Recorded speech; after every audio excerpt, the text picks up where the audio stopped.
మహోన్నతుడైన దేవాది దేవుని సన్నిధిలో ఈ ఉదయకాల సమయంలో ప్రభు పాదముల చెంత ఈ ఆదికాండపు ధ్యానాలు ఈ మొదటి అధ్యాయంలో ఉన్న ప్రతి ఒక్క వచనాన్ని ధ్యానం చేసుకునే కృపను అవకాశాన్ని కృపగలిగిన ప్రభు మనకు ప్రసాదించినందుకు ఆ దేవాది దేవునికే మహిమ ఘనత ప్రభావాలు చెల్లించబద్దులమై ఉన్నాం.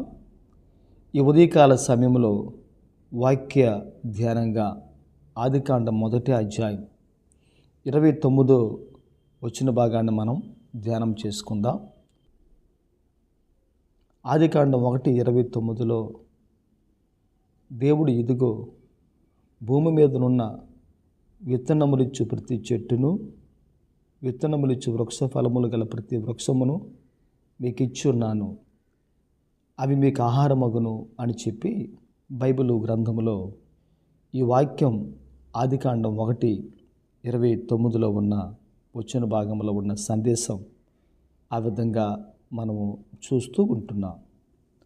ప్రభునందు ప్రియమైన దైవ జనాంగమా, ఈ వాక్యములో ఉన్న ప్రత్యేకమైన విశేషం ఏంటి అని మనం చూడగలిగితే, ఒక భూమి మీద ఉన్న ప్రతి చెట్టు కూడా, ప్రతి వృక్ష ఫలము కూడా దేవుడు మనుషునికి ఆహారంగా ఆయన దయచేశారు అని చెప్పి ఈ లేఖన భాగంలో ఈ శ్రేష్టమైన మాట ఆ విధంగా మనం చూడగలుగుతూ ఉంటున్నాం.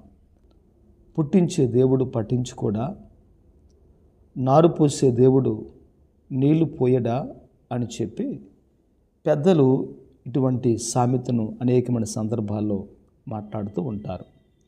అదేవిధంగా దేవాది దేవుడు ఈ భూప్రపంచంలో ఈ మనుష్యుని కలుగు చేసిన తర్వాత, నిర్మించిన తర్వాత ఆ మనుషుడు ఏ విధంగా సంరక్షించబడాలి, పోషించబడాలి, మనుషుడు ఏమి భుజించాలి అని చెప్పి దేవుడు ఆలోచన చేసి విత్తనములిచ్చే ప్రతి చెట్టును, ప్రతి వృక్ష ఫలమును అవి మీకు ఆహారమగును అని దేవుడు ఆ విధంగా సెలవిస్తూ ఉంటున్నాడు.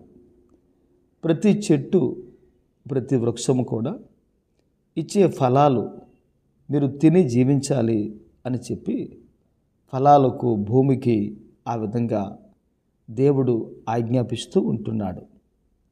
మన దేవుడు ఎవరు అని మనం చూడగలిగితే ఆయన ఆహారం ఇచ్చి పోషించు దేవుడు అని ఈరోజు మనము గమనించి ఆలోచించాలి. దేవుని ప్రజలు ఐగుప్తుని విడిచిపెట్టి వచ్చినప్పుడు ఆ ప్రజలకు మన్నాను, పూరేళ్లను దేవుడు ఆహారముగా ఇచ్చి వారు ఎప్పుడు కూడా ఆకలితో బాధపడకుండా, వారు ఎప్పుడు కూడా దేవుల్లో చింతించకుండా ఆ విధంగా దేవుడు అడుగడుగున సహాయం చేస్తూ ఆయన వచ్చాడు. అనగా అర్థం ఏంటి అని అంటే, ఆయన మన పోషకుడు, ఆయన మన సంరక్షకుడు. ఆయన మన జీవితంలో పోషించువాడిగా ఉంటే, సంరక్షించేవాడిగా ఉంటే నిజంగా మన జీవితాలు దేవుని కొరకు ఆశీర్వాదకరంగా ముందుకు వెళ్ళడానికి అవకాశం ఉందని మనము గమనించాలి. అందుకే మత్తయి సువార్తలో దేవుడు మాట్లాడే మాట ఏంటంటే, ఆకాశ పక్షులను మీరు చూడండి, అవి విత్తవు, కోయవు, అవి కొట్లలో ధాన్యాన్ని కూర్చుకొనవు, అయినను మీ పరలోకపు తండ్రి వాటిని పోషించుచున్నాడు కదా అని చెప్పి ఆ విధంగా వాక్యములో మనం చూడగలుగుతూ ఉంటున్నాం. ఈ దినమున మన దేవుడు ఎవరు అని మనం చూడగలిగితే, ఆయన మన పోషకుడు.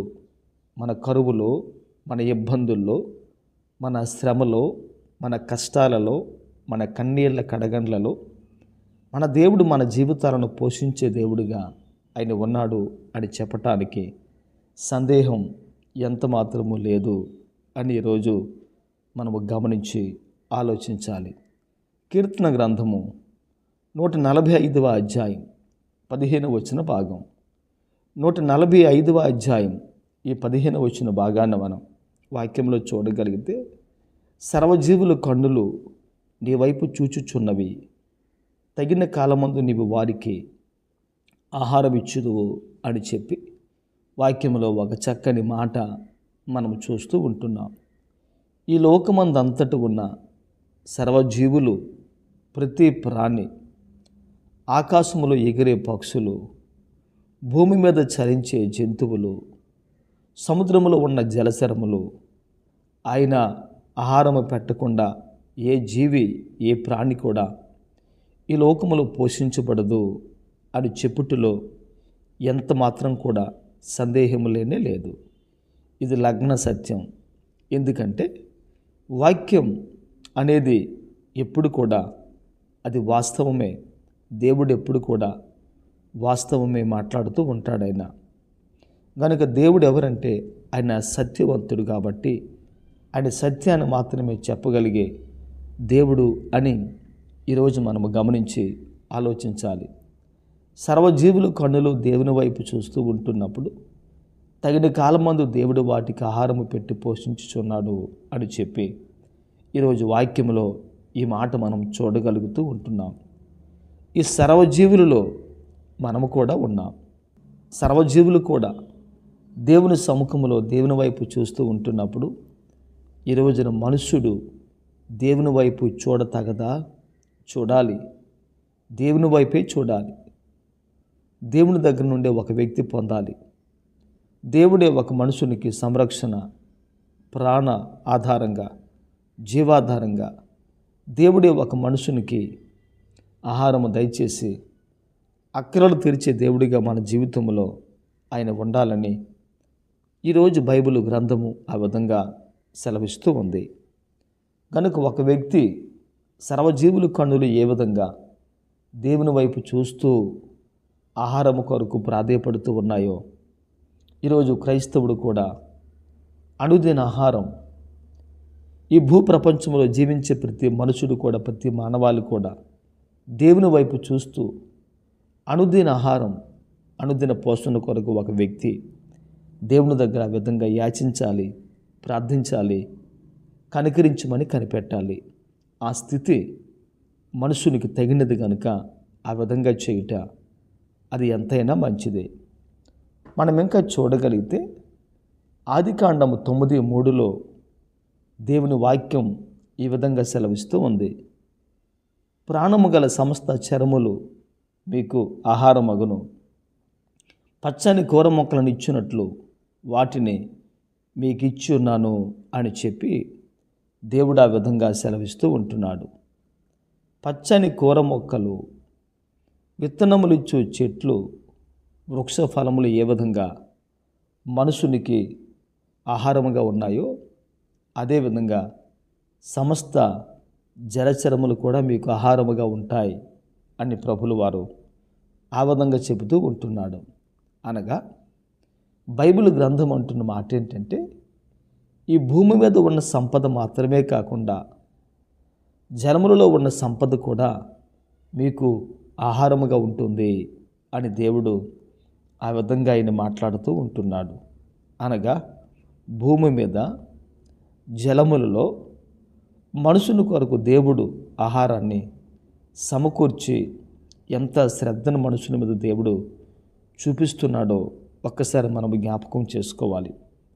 మనుషుడంటే దేవునికి ఎంత ప్రేమో ఒక్కసారి మనం ఈ రోజున జ్ఞాపకం చేసుకొని మనము ఆలోచించాలి. ఈరోజు దేవుని సన్నిధిలో ఉన్న ఒక వ్యక్తి దేవుని మీద ఆధారపడి మనము ముందుకు సాగినట్లయితే దేవుడే మన పోషకునిగా ఉండి ఆయన సహాయం చేయటానికి అవకాశం ఉంది. అపోస్తలుల కార్యములు 17వ అధ్యాయము 28వ భాగం. ఈ అపోస్తలుల కార్యములు 17:28 మనం ఆయన యందు బ్రతుకుచున్నాము, చలించుచున్నాము, ఉనికిని కలిగి ఉన్నాము, అటువలే మనం ఆయన సంతానమని మీ కవీశ్వరులో కొందరు చెప్పుచున్నారు అని మనం చూస్తూ ఉంటున్నాం. మీ కవీశ్వరులలో కొందరు చెప్పుచున్నారు అనే మాటకు అర్థం ఏంటంటే ఇంతకు మునుపే గత కాలంలోనే మీరు ఆయన యందు, దేవుని యందు బ్రతుకుచున్నారని, చెలించుచున్నామని, ఉనికిని కలిగి ఉన్నామని దేవుడు ఆ విధంగా మాట్లాడుతూ ఉంటున్నాడు. ఒక్క మాటలో చెప్పాలంటే మన ఉనికికి, మన జీవితానికి, మన జీవన విధానానికి దేవుడే కారణము అని ఈరోజు దేవుని వాక్యం ఆ విధంగా సెలవిస్తూ ఉంటుంది. ఒక మాటలో చెప్పాలంటే దేవుడు లేకుండా మనము లేము, దేవుడు ఉంటేనే మనం ఉన్నాం. ఆయన ద్వారా మనం ఈ లోకములో మనము సృష్టించబడ్డాం, మనము తయారు చేయబడ్డాం, కలుగు చేయబడ్డాం. మనము దేవుని యొక్క రూపం గనుక మన కవీశ్వరులు ముందుగానే మనుషుడు దేవునిలో బ్రతుకును, ఉనికిని, చలనమును కలిగి ఉన్నారు అని చెప్పి ఆ విధంగా ఆయన మాట్లాడుతూ ఉంటున్నాడు. చివరిగా మరొక మాట మనం చూడగలిగితే కీర్తన గ్రంథం 104వ అధ్యాయం 14వ వచన భాగం. ఈ 104:14లో మనము వాక్యమును చూడగలిగితే, పశువులకు గడ్డిని, నరుల ఉపయోగమునకు కూర మొక్కలను ఆయన మొలిపించుచున్నాడు అని చెప్పి ఇక్కడ వాక్యములో మనం ఈ మాటను చూడగలుగుతూ ఉంటున్నాం. పశువుల కొరకు గడ్డి, మనుషుని కొరకు కూర మొక్కలు ఆయన మొలిపించున్నాడు అని ఈరోజు వాక్యములో మనం ఈ మాటను చూడగలుగుతూ ఉంటున్నాం. మనుషుడు ఏమి తినాలో అదే తినాలి, పశువు ఏది తినాలో అదే తినగలగాలి. పశువు వంటి వాడు కాదు మనుషుడు, మనుషుడే, పశువులు పశువులే. పశువు తినేది గడ్డి, మనుషుడు తినేది దేవుడు మన కొరకు ఇచ్చిన కూర మొక్కలు. విత్తనములిచ్చు ప్రతి చెట్టును, ఫలములిచ్చే ప్రతి వృక్షమును మనం తినాలి, భుజించాలి అని ఈరోజు వాక్యములో ఈ మాట మనం ఆ విధంగా చూడగలుగుతూ ఉంటున్నాం. అనగా మనుషుడు వివేచన చేసి, ఆలోచన చేసి ఏది క్షేమమో, ఏది ఉత్తమమో, ఏది నీ కొరకు, ఏది నీ కొరకు కాదో అని వివేచించే ఒక వ్యక్తి శ్రేష్టమైన ఆహారమును తినగలిగితే నిజంగా మనందరినీ ప్రభు దీవించి ఆశీర్వదిస్తాడాయన. అందుకని వాక్యం అంటున్న మాట ఏంటంటే, అవి మీకు ఆహారమగును అని ప్రభు సెలవిస్తూ ఉంటున్నాడు. దేవుడు మన అక్కరలు తీర్చి మన జీవితంలో సహాయము దయచేసి మనందరినీ పోషించే దేవుడు అని ఈరోజు దైవలేఖన భాగంలో ఈ మాట మనం ఆ విధంగా చూడగలుగుతూ ఉంటున్నాం. ఈ మాటలు మన వినికిల్లో ఫలింపచేసి దేవుడు దీవించి ఆశీర్వదించును గాక.